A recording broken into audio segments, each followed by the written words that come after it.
కెరీరా, పెళ్ళా, ఫ్రీడమా? ఈ రోజుల్లో చాలామంది యువతను బాగా ఇబ్బంది పెడుతున్న ఒక పెద్ద ప్రశ్న ఇది. ఒకవైపు ఆధునిక ప్రపంచం, ఆశయాలు, మరోవైపు సాంప్రదాయ విలువలు, కుటుంబమ అంచనాలు. ఈ రెండింటి మధ్య నలిగిపోతూ ఉంటారు. అసలేంటి ఈ గందరగోళం? దీని గురించి ఇప్పుడు వివరంగా చూద్దాం. అవును, అసలు ప్రశ్న ఇదే. జీవితంలో ఏది ముందు? ముందు కెరియర్లో స్థిరపడి ఆ తర్వాత పెళ్లి గురించి ఆలోచించాలా? లేక సరైన వయసులో పెళ్లి చేసుకొని సెటిలైపోవాలా? అబ్బే, ఇవేవీ కాదు. ముందు మన స్వేచ్ఛను, మన జీవితాన్ని ఆస్వాదించాలా? ఈ ప్రశ్నలకు సమాధానం చెప్పడం అంత తేలికైన విషయం కాదు కదా. ఈ రోజుల్లో చాలామందికి ఫస్ట్ ప్రయారిటీ కెరియరే. సొంత కాళ్లమీద నిలబడాలి, ఏదైనా సాధించాలి, వృత్తిలో మంచి స్థాయికి వెళ్ళాలి అనే తపన చాలా బలంగా ఉంటుంది. ఇంకో పక్క చూస్తే పెళ్ళి. మనిళ్లల్లో, మన సమాజంలో ఇది చాలా పెద్ద విషయం. సరైన వయసొచ్చేసింది, ఇంకా పెళ్లి చేసుకోవా అనే ఒత్తిడి కుటుంబం వైపు నుంచి చాలా బలంగా ఉంటుంది. ఇక ఈ రెండింటితో పాటు ఇంకో ముఖ్యమైన విషయం ఉంది. అదేంటంటే ఫ్రీడమ్, అంటే వ్యక్తిగత స్వాతంత్ర్యం.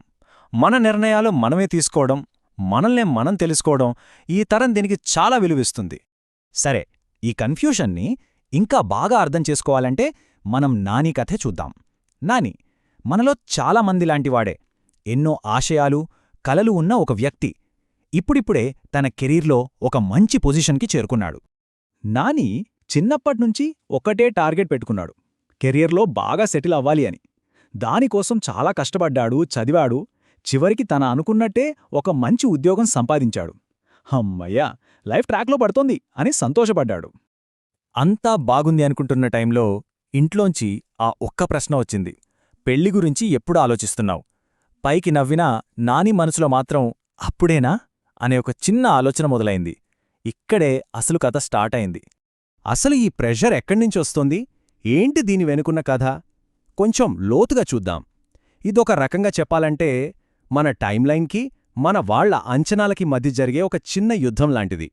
ఇక్కడే అసలు చిక్కు వచ్చి పడింది. చూడండి, రెండు వైపులా పాయింట్ ఉంది. నాని ఏమనుకుంటున్నాడంటే ఇప్పుడొచ్చిన ఈ కెరీర్ ఆపర్చునిటీ మళ్లీ రాదు కదా అని. కాని ఇంట్లో వాళ్లేమో వయసు దాటిపోతోంది, తరువాత మంచి సంబంధాలు రావడం కష్టం అని అంటారు. చూసారా, ప్రాధాన్యతలు వేరు. ఇక రెండోది ఫ్రీడమ్. నానికి తనకంటూ ఒక లైఫ్ స్టైల్ ఉంది. తన నిర్ణయాలు తనే తీసుకుంటాడు. పెళ్ళైతే ఇదంతా పోతుందేమో అని ఒక చిన్న భయం. కాని ఫ్యామిలీ భయం వేరు. వాళ్లు ఆలోచించేది ఇలాగే ఆలస్యం చేస్తే మంచి సంబంధం ఏదైనా చేజారిపోతుందేమో అని. ఇద్దరిదీ ప్రేమే, కాని చూసే కోణాలు వేరు.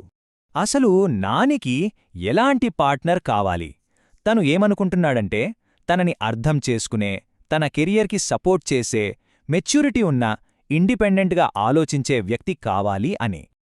కాని ఇంట్లో వాళ్ల లిస్టు వేరేలా ఉంటుంది. వాళ్లకి మంచి కుటుంబమా, పద్ధతులు తెలుసా, వంట వచ్చా, అన్నింటికన్నా ముఖ్యం జాతకాలు కలిశాయా, ఇవి ముఖ్యం. ఇక్కడే జనరేషన్ గ్యాప్ మనకు స్పష్టంగా కనిపిస్తుంది. ఈ ప్రెజర్ కేవలం ఫ్యామిలీ నుంచే కాదు, సోషల్ మీడియా ఓపెన్ చేస్తే చాలు అక్కడ మొదలవుతుంది అసలు కథ. ఫ్రెండ్స్ ఎంగేజ్మెంట్లు, పెళ్ళిళ్ళు, బేబీ ఫోటోలు ఇవన్నీ చూసినప్పుడు తెలియకుండానే నేనెక్కడో వెనుకబడిపోతున్నానా అనే ఫీలింగ్ వచ్చేస్తుంది. ఇలాంటి కన్ఫ్యూజన్లో ఉన్నప్పుడు నాని తన క్లోజ్ ఫ్రెండ్తో మాట్లాడాడు. ఆ ఒక్క సంభాషణ ఈ సమస్యను చూసే దృక్కోణాన్నే పూర్తిగా మార్చేసింది. వాళ్ల ఫ్రెండ్ ఏం చెప్పాడంటే, చూడు, మన జనరేషన్ పరిస్థితి కొంచెం స్పెషల్. మనం ఒకవైపు పాత విలువల్ని గౌరవిస్తాం, మరోవైపు కొత్తగా ఆలోచిస్తాం. ఈ రెండిటిని బ్యాలెన్స్ చేయడం కష్టం. అందుకే ఈ కన్ఫ్యూజన్ రావడం చాలా నార్మల్. ఈ మాట వినగానే నానికి కొంచెం రిలీఫ్గా అనిపించింది. అప్పుడు అర్థమైంది, అసలు పాయింట్ ఏంటంటే ఇది కెరీర్కి, పెళ్లికి మధ్య జరిగే పోటీ కాదు. కెరీర్ గెలవాలా లేక పెళ్లి గెలవాలా అని కాదు. కెరీర్, పెళ్లి, వ్యక్తిగత స్వేచ్ఛ, ఇలా జీవితంలోని అన్ని ముఖ్యమైన విషయాల మధ్య ఒక బ్యాలెన్స్, ఒక సామరస్యం తీసుకురావడమే అసలైన లక్ష్యం. ఓకే, సమస్య ఏంటో అర్థమైంది. మరి దీనికి పరిష్కారమేంటి? ఈ కన్ఫ్యూజన్ నుంచి ఒక క్లారిటీ వైపు ఎలా వెళ్లాలో ఇప్పుడు చూద్దాం. బయటివాళ్ల ఒత్తిడిని పక్కన పెట్టి ముందు మనల్ని మనం కొన్ని ప్రశ్నలు వేసుకోవాలి. నేను ఎమోషనల్గా రెడీగా ఉన్నానా? మెంటల్గా నేను స్టేబుల్గా ఉన్నానా? ఒకవేళ పెళ్లి చేసుకుంటే రాబోయే కొత్త బాధ్యతలను నేను బ్యాలెన్స్ చేయగలనా? నా అవసరాలు ఏంటో నేను నిజాయితీగా చెప్పగలనా? ఈ ప్రశ్నలకు మన దగ్గర సమాధానముంటే దారి అదే కనిపిస్తుంది. ఈ క్లారిటీ వచ్చాక నాని వెళ్ళి వాళ్ళ ఇంట్లో వాళ్లతో మాట్లాడాడు. చాలా ప్రశాంతంగా తన ఆలోచనలు, తన భయాలు అన్నీ పంచుకున్నాడు. వాళ్లు కూడా తమ ఆందోళనలు చెప్పారు. ఆ నిజాయితీగల సంభాషణ తర్వాత వాళ్ల మధ్య ఉన్న ఒత్తిడి మెల్లగా సపోర్టుగా మారింది. కమ్యూనికేషన్ అనేది అంత పవర్ఫుల్. చివరగా ఒక్కటే విషయం, జీవితమనేది ఒక రేస్ కాదు. పక్కవాళ్లతో పోల్చుకోవాల్సిన అవసరం అస్సలు లేదు. ఒక్కొక్కరి ప్రయాణం ఒక్కోలా ఉంటుంది, ఒక్కొక్కరి టైంలైన్ ఒక్కోలా ఉంటుంది. కాబట్టి ఏ నిర్ణయమైనా ఒత్తిడితో కాదు, స్పష్టమైన ఆలోచనతో తీసుకోవాలి. ఎందుకంటే మన ప్రయాణం మనది, మన సమయం మనది.